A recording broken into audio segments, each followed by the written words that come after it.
नमस्कार दोस्तों, कैसे हो आप सभी। उम्मीद करता हूं आप लोग ठीक होंगे।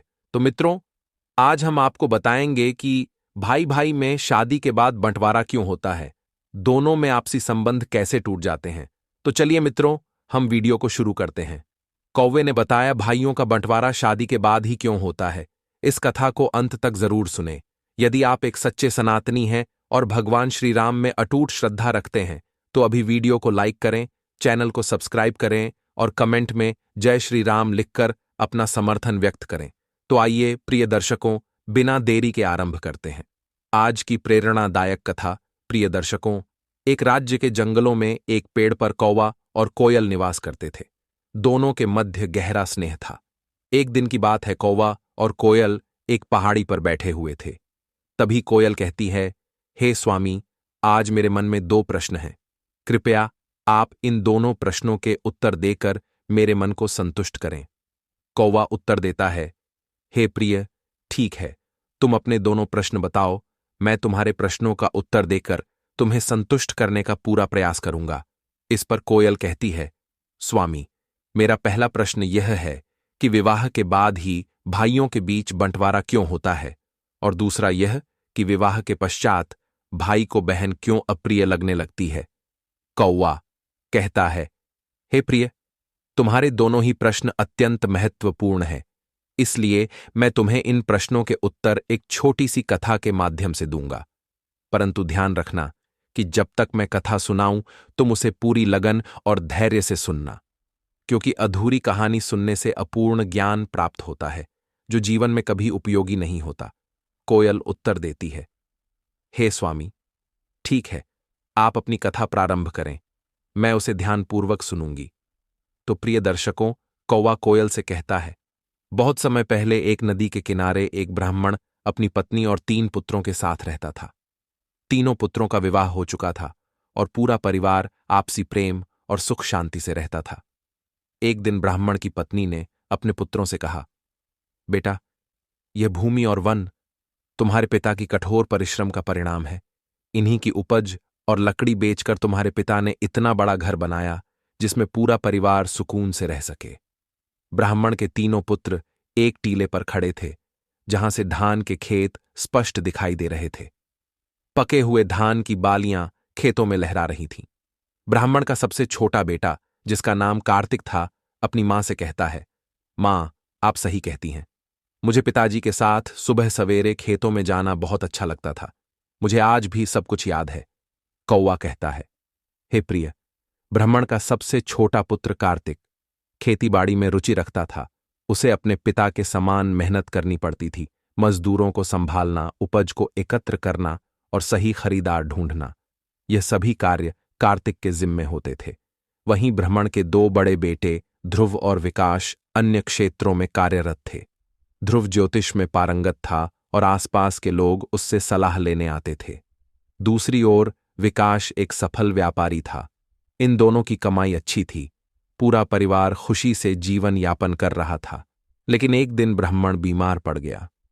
उसने अपनी पत्नी से कहा, मेरा अंतिम समय आ गया है। मुझे एक वचन दो कि बच्चों के बीच कभी भी भूमि और संपत्ति का बंटवारा नहीं होगा। मैं चाहता हूं कि हमारे तीनों बच्चे हम हमेशा एकजुट रहे। जहां एकता टूटती है वहां घर बिखर जाता है। ब्राह्मण की पत्नी ने उसे वचन दिया। इसके बाद ब्राह्मण की मृत्यु हो गई। समय बीतता गया। एक दिन ब्राह्मण की पत्नी ने अपने पुत्रों को बुलाया और कहा, बेटे, तुम्हारे पिता की अंतिम इच्छा थी कि तुम सभी भाई और तुम्हारी पत्नियां हमेशा मिलजुल कर रहो। जिस घर में एकता नहीं होती वह घर कभी समृद्ध नहीं हो पाता। तीनों पुत्रों ने अपनी मां को वचन दिया कि वे पिता की इच्छा के विरुद्ध नहीं जाएंगे। मां उनकी बात सुनकर प्रसन्न हुई। ध्रुव और विकास अपनी कमाई से आरामदायक जीवन जी रहे थे, लेकिन कार्तिक, जो कठिन परिश्रम करता था, उतनी कमाई नहीं कर पाता था। समय के साथ ध्रुव और विकास अपने वचन भूल गए और अपनी पत्नियों के साथ ऐशो आराम का जीवन जीने लगे। किसान का सबसे छोटा बेटा कार्तिक की पत्नी घर पर रहकर ही अपनी आजीविका चलाती थी। उसे न घूमने का अवसर मिलता था, न अपने मन के शौक पूरे करने का। जब वह अपने बड़े जेठ और जेठानी को आरामदायक जीवन जीते देखती तो उसका दिल भारी हो जाता। वह सोचती कि हम तो आज भी पिता के देव वचनों का पालन कर रहे हैं, लेकिन हमारे दोनों बड़े जेठ और उनकी पत्नियां ऐशो आराम का जीवन जी रहे हैं। कौवा कहता है कि हे प्रिय, किसान के छोटे बेटे की पत्नी जब अत्यधिक उदास हो गई तो एक शाम जब कार्तिक घर लौटा, उसने उससे कहा, मेरे भाई ने हमें पत्र भेजा है। उसने हमें घर आने का निमंत्रण दिया है। कुछ समय पहले ही उन्होंने नया घर बनाया था और उसमें गृह प्रवेश समारोह है। वह चाहता है कि हम कुछ दिनों के लिए वहां ठहरे। कार्तिक ने उसकी बात सुनकर कहा, देखो, खेत में बहुत काम रहता है। मेरे पास इतना समय नहीं है कि तुम्हारे साथ तुम्हारे मायके जा सकूं। यदि मैं तुम्हारे साथ गया तो खेती का काम बिगड़ जाएगा। पत्नी नाराज होकर बोली, ठीक है, हम तो हमेशा इसी घर में पड़े रहेंगे। हमारे मन की कोई इच्छा नहीं है। पत्नी को क्रोधित देखकर कार्तिक ने कहा, ठीक है, मैं तुम्हारे जाने का इंतजाम कर देता हूं, लेकिन मैं नहीं जा पाऊंगा। पत्नी ने कहा, यदि हम जाएंगे तो दोनों साथ जाएंगे, वरना कोई नहीं जाएगा। पत्नी की बात सुनकर कार्तिक बोला, जैसी तुम्हारी मर्जी, जाना है तो जाओ, नहीं तो मत जाओ। कौवा कहता है कि हे प्रिय, ब्राह्मण के सबसे छोटे बेटे की पत्नी, जो पहले से ही अपने बड़े जेठ जेठानी के आरामदायक जीवन से खिन्न थी, कार्तिक से कहने लगी, क्या हमने ही घर और खेत के काम करने का ठेका ले रखा है? घर और खेत का सारा काम हम दोनों करते हैं और आपके बड़े भाई अपनी पत्नियों के साथ ऐशो आराम का जीवन जी रहे हैं। क्या आपने कभी सोचा है कि मेरा भी मन करता है कि मैं भी थोड़ा सुकून का जीवन जीऊं? जब उन्हें केवल अपने सुख दुख की परवाह है तो हमें उनकी क्यों करनी चाहिए? यह तो अन्याय है। अपनी पत्नी की बातों से कार्तिक का मन विचलित हो गया। पत्नी ने कहा, अब समय आ गया है कि संपत्ति के बंटवारे की बात शुरू की जाए, ताकि हम अलग हो सकें और हम भी अपने लिए थोड़ा समय मिल सके। कार्तिक को महसूस हुआ कि उसकी पत्नी सही कह रही है। उसने तय किया कि वह इस मुद्दे को अपने भाइयों और मां के सामने रखेगा। एक दिन जब सभी भाई खाने पर बैठे थे तो कार्तिक ने अपनी मां और भाइयों से कहा कि वह अपनी संपत्ति में हिस्सा चाहता है और अब संयुक्त रूप से नहीं रह सकता। उसकी बात सुनकर मां को गहरा धक्का लगा। उन्होंने कहा, तुम्हारे पिता ने चाहा था कि तुम सब मिलकर रहो, लेकिन कार्तिक ने अपनी बात पर अडिग रहते हुए कहा, मां, अब मैं संयुक्त रूप से नहीं रह सकता। अन्य दोनों भाइयों ने भी सहमति व्यक्त की और कहा कि बंटवारा होना चाहिए। बंटवारे के लिए जरूरी दस्तावेज तैयार किए जाने लगे, लेकिन मां ने कहा, बंटवारे से पहले हमारी परंपरा के अनुसार भगवान विष्णु के दर्शन करने जरूरी हैं। मां की बात सुनकर सभी बेटे सहमत हो गए। अगले दिन सभी बेटे अपनी पत्नियों और मां के साथ मंदिर की यात्रा पर निकल पड़े। दर्शन के बाद मां ने कहा, मुझे बहुत थकान हो गई है और भूख भी लगी है। चलो कहीं बैठकर कुछ खा लेते हैं। गांव के बाहर एक पुराना मंदिर और पास में एक भोजनालय था। वहीं बैठकर खाना खाने की तैयारी हुई। मां ने कहा, मैं अपनी रुपए की थैली कहीं भूल आई हूं। अब ना तो यहां खाना खा सकते हैं और ना घर वापस जा सकते हैं। एक ही उपाय है, तुम तीनों अलग अलग दिशाओं में जाकर काम ढूंढो और जो भी कमा कर लाओ उससे हम अपना गुजारा करेंगे। मां की बात मानकर तीनों बेटे अलग अलग दिशाओं में काम की तलाश में निकल पड़े। ब्राह्मण का सबसे छोटा बेटा कार्तिक चलते चलते एक ऐसे स्थान पर पहुंचा जहां कुछ लोग गंभीर चर्चा में डूबे हुए थे। उसने उनसे पूछा, आप सब इतने चिंतित क्यों हैं? क्या मैं आपकी कोई सहायता कर सकता हूं? उन लोगों ने बताया, इस क्षेत्र में हमेशा पानी जमा रहता है। हम यहां कुछ भी उगाने में असमर्थ हैं, लेकिन हमें फिर भी राजा को कर चुकाना पड़ता है।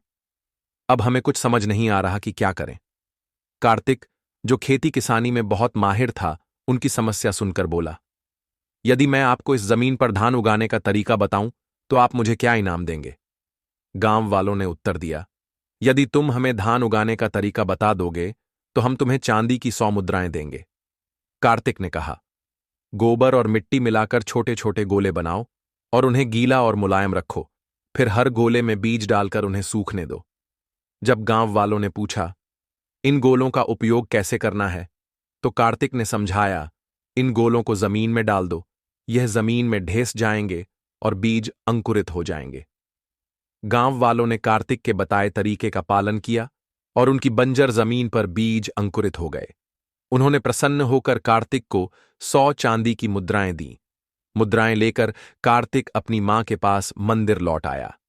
इधर किसान का दूसरा बेटा विकास एक अन्य स्थान पर जा पहुंचा, जहां उसने एक पेड़ के नीचे बैठे एक व्यक्ति को बहुत परेशान देखा। विकास ने उससे पूछा, आप इतने चिंतित क्यों हैं?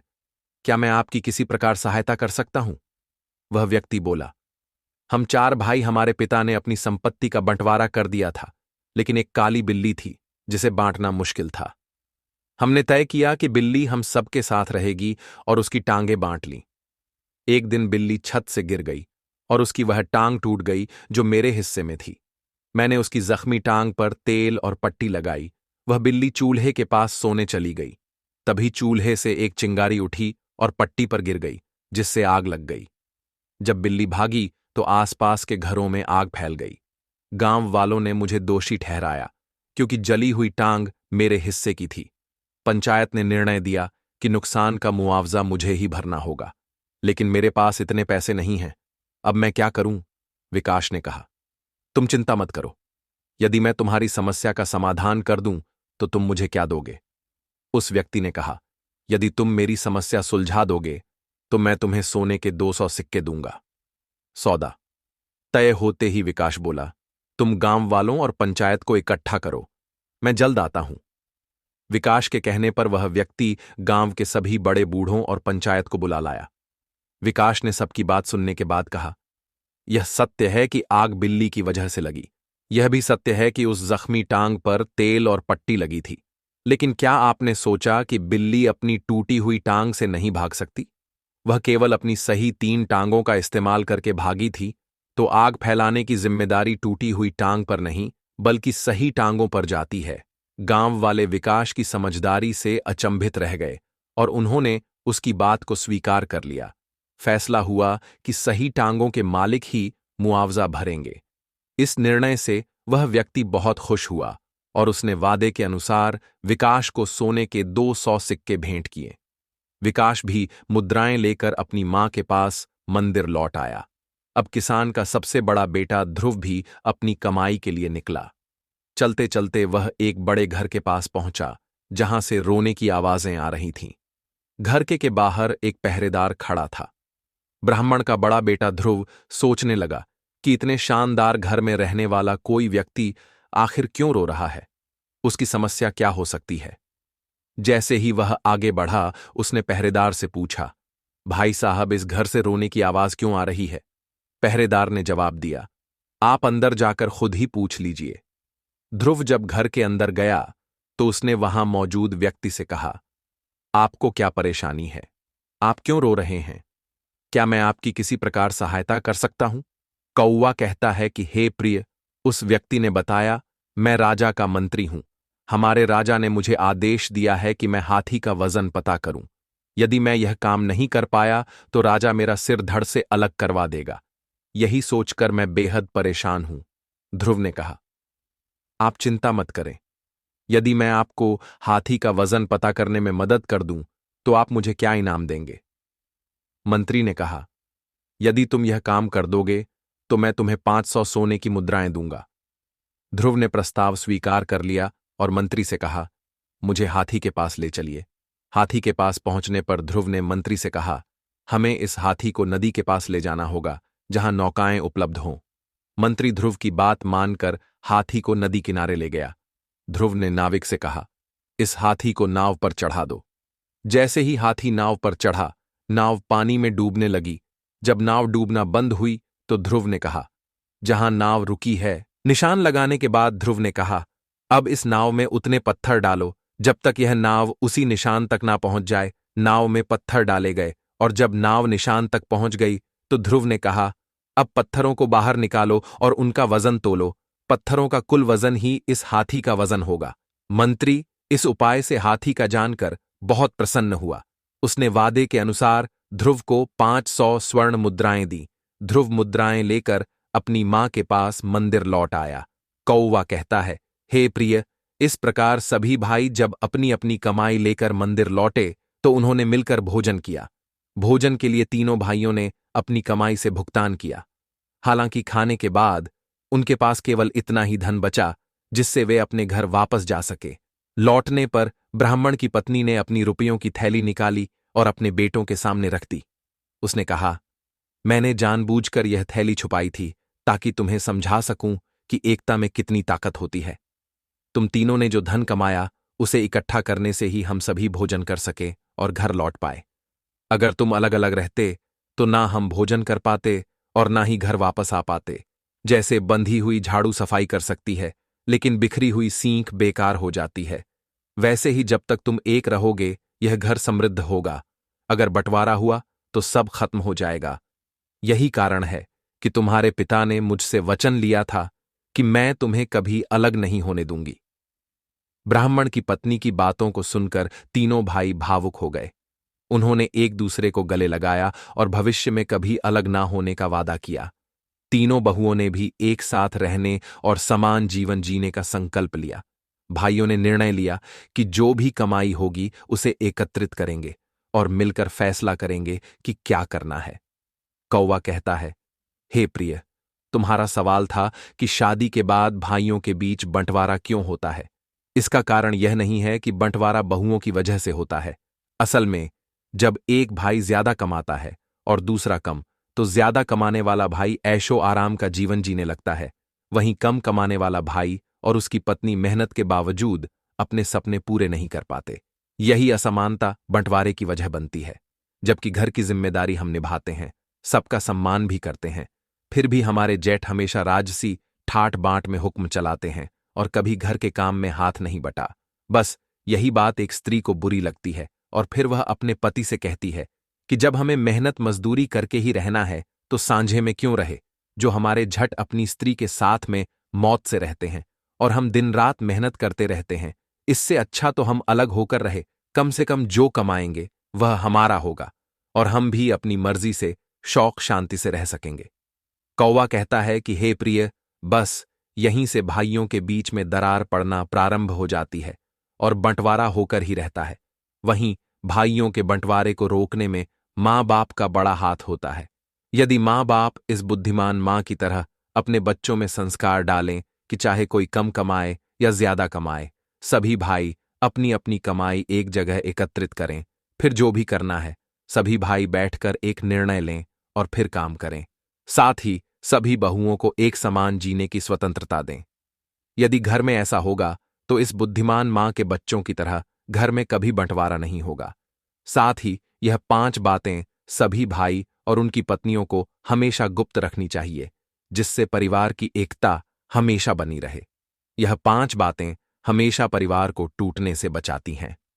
नंबर 1, यदि किसी भाई को कभी भी धन की क्षति हो या उसकी संपत्ति नष्ट हो जाए तो इस विषय को किसी और से साझा न करें। धन एक ऐसी वस्तु है जो व्यक्ति का सामर्थ्य होती है। जब लोगों को यह झांत होता है कि उनके पास संपत्ति नहीं है तो वे आपका मान सम्मान करना छोड़ देते हैं और आपकी प्रतिष्ठा को कमजोर कर देते हैं। हानि पर लोग सहायता करने के बजाय अक्सर उपहास करते हैं।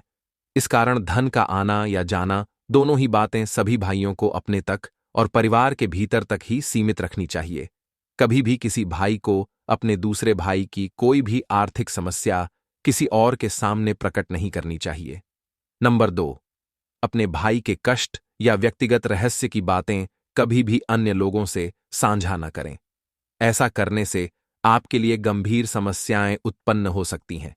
जिस व्यक्ति को आप अपने भाई के गुप्त मुद्दे बताएंगे, यदि परिस्थितियां प्रतिकूल हो जाती हैं और आपकी उससे मित्रता समाप्त हो जाती है तो वह आपके भाई की सभी निजी बातें सार्वजनिक कर सकता है।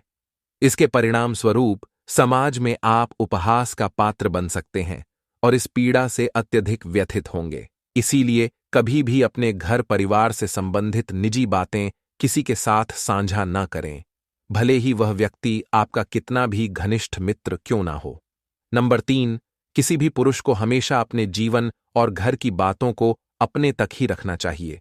खासकर पत्नी या उसके चरित्र के बारे में कभी किसी से बात नहीं करनी चाहिए। जो पुरुष स्त्री का सम्मान नहीं करता, उस पुरुष का समाज में कभी सम्मान नहीं होता। ऐसे पुरुष की प्रतिष्ठा हमेशा दांव पर रहती है। इसलिए अपने परिवार में सभी स्त्रियों का सम्मान करें और अपने परिवार की बातें कभी किसी को ना बताएं। नंबर 4, यदि कभी आपके भाई का कहीं निरादर हो जाए तो इस बात को कभी किसी के साथ साझा न करें। हर परिस्थिति में गरिमा बनाए रखना ही व्यक्ति को प्रगति की ओर ले जाता है। यदि जीवन में आपका या आपके भाई का कहीं अपमान हुआ हो तो इसे कभी भी दूसरों के समक्ष उजागर ना करें। ऐसा करने से आप अपनी प्रतिष्ठा स्वयं कम करने का कारण बनते हैं। इसके परिणाम स्वरूप भाइयों के बीच मतभेद उत्पन्न हो सकते हैं। नंबर 5, यदि आप या आपका भाई किसी के द्वारा छल का शिकार हुए हो या किसी ने विश्वासघात किया हो तो इस बात को सभी भाइयों को अपने तक ही सीमित रखना चाहिए। अपनी ही ठगी की चर्चा करना ऐसा है जैसे आप स्वयं अपना उपहास कर रहे हों। यदि आप ऐसा करेंगे तो लोग आपको नासमझ और मूर्ख समझने लगेंगे। इसीलिए किसी भी भाई को ऐसा करने से बचना चाहिए। यदि आपके भाई को कभी किसी ने धोखा दिया हो तो परिवार से संबंधित ऐसी बातें कभी भी दूसरों के समक्ष प्रकट ना करें।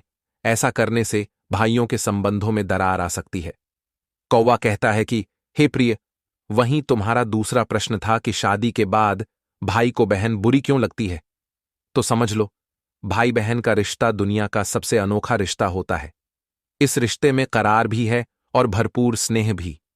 जहां बहन हमेशा भाई का साथ देती है वहीं भाई भी हमेशा बहन की रक्षा करता है। दोनों को एक दूसरे की बहुत परवाह होती है। शादी से पहले तक भाई बहन के बीच में सब कुछ बहुत अच्छा रहता है, लेकिन शादी के बाद इस रिश्ते में खटास आ जाती है। कई बार यह मनमुटाव इतना बढ़ जाता है कि भाई या बहन जीवन भर एक दूसरे की शक्ल देखना भी पसंद नहीं करते। तो समझ लो, 5 कारणों से भाई बहन के रिश्ते हमेशा के लिए खराब हो जाते हैं। नंबर 1, भाभी की नाराजगी।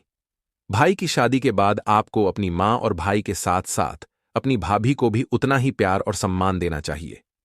भाभी को कुछ भी गलत कहने से बचे, इससे भाभी नाराज हो सकती है और यह नाराजगी भाई तक पहुंच जाएगी। भाई भले ही कुछ ना कह पाए, लेकिन वह आपसे थोड़ी दूरी जरूर बना लेगा। नंबर 2, बहन को नजरअंदाज करना। जिस तरह भाभी के प्रति अच्छा व्यवहार भाई का दिल जीत लेता है, उसी तरह यदि बहन शादीशुदा है तो भाई को उसे नजरअंदाज नहीं करना चाहिए। इससे रिश्ते में दूरी आ सकती है। भाई का फर्ज है कि शादी के बाद भी बहन को उतना ही प्यार दे जितना पहले देता था। यदि बहन की शादी नहीं हुई है तो भी उसकी बातों को समझे और उसके प्रति अपनी जिम्मेदारी निभाएं। नंबर 3, शादीशुदा जिंदगी में दखल देना। जो बहन अपने भाई की शादीशुदा जिंदगी में जरूरत से ज्यादा दखल देती है, उनके बीच में कभी बनती नहीं है। भले ही भाई या बहन शादीशुदा हो या ना हो, बहन को भाई की निजी जिंदगी में हस्तक्षेप नहीं करना चाहिए। नंबर 4, रिश्तों में औपचारिकता। बचपन से शादी तक भाई बहन एक दूसरे के साथ अनौपचारिक रूप से रहते हैं, झगड़ते हैं, रूठते मनाते हैं। लेकिन शादी के बाद यदि रिश्ते केवल औपचारिक हो जाते हैं तो यह दूरी बढ़ा देता है। बेहतर है कि बीच बीच में एक दूसरे का हालचाल लेते रहे और बचपन की यादें ताजा करें। नंबर 5, ताना देने की आदत। कई भाई बहनों का संबंध जीवन भर के लिए केवल इसीलिए खराब हो जाता है क्योंकि बहनें अक्सर भाई को ताने देती रहती हैं। दरअसल विवाह के बाद भाई के स्वभाव में थोड़ा परिवर्तन आ जाता है, क्योंकि भाई का भी अपना परिवार होता है। उसे उस वातावरण में सामंजस्य बिठाना पड़ता है। बार बार यह उलाहना देना कि अब भाई पहले जैसा नहीं रहा, बदल गया है, रिश्ते में दूरी बढ़ा देता है। यदि बहन भाई के बारे में हमेशा ऐसा उलाहना देगी तो निश्चित रूप से संबंध में कड़वाहट आ जाएगी। इसलिए बहनों को कभी भी भाई के व्यक्तिगत जीवन में हस्तक्षेप नहीं करना चाहिए। तभी भाई बहन का स्नेह हमेशा बना रह सकता है। इसके बाद कथा सुनने के पश्चात कोयल का मन आनंदित हो गया। प्रिय दर्शकों, इस कथा के संदर्भ में आपके क्या विचार हैं? कृपया अपनी अनमोल राय हमें टिप्पणी बॉक्स में अवश्य साझा करें। हमें उम्मीद है कि यह कथा आपके हृदय को भा गई होगी और आपको आध्यात्मिक प्रेरणा प्रदान की होगी। यदि यह कथा आपको पसंद आई हो तो कृपया वीडियो को पसंद करें, चैनल हिंदी कहानी को सब्सक्राइब करें और इस वीडियो को अधिक से अधिक अपने मित्रों और परिवारजनों के साथ साझा करें ताकि यह संदेश और ज्ञान सभी तक पहुंचे। साथ ही टिप्पणी अनुभाग में जय श्री राम लिखकर अपनी श्रद्धा व्यक्त करें। इस वीडियो को अंत तक देखने के लिए आपका धन्यवाद।